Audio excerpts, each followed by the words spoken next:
Well, the red tide algae bloom does continue here on the Suncoast.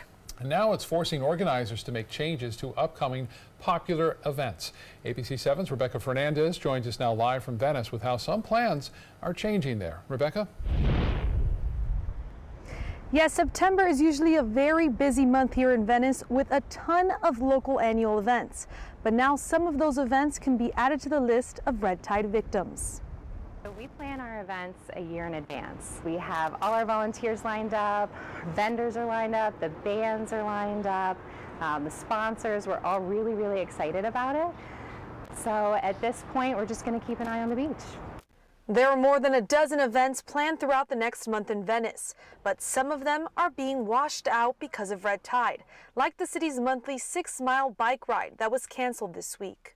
But others are staying with the tide. This weekend's Battle of the Bridges Rowing Regatta, which is being held in Venice for the very first time, is still on for Saturday. Red tide has presented a little bit of a problem for us because it hasn't been an issue in the past.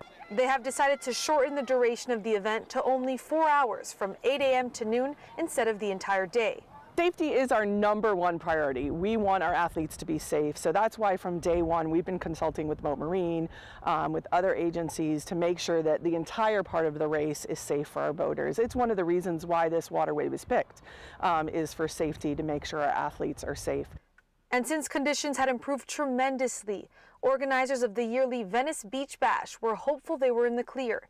But Mother Nature turned the winds back, and the red tide is back on our beaches.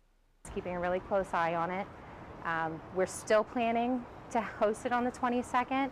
If we do have to make a change to the event, we will make that decision around September 19th, and the decision will be to postpone it to a date where the red tide clears up.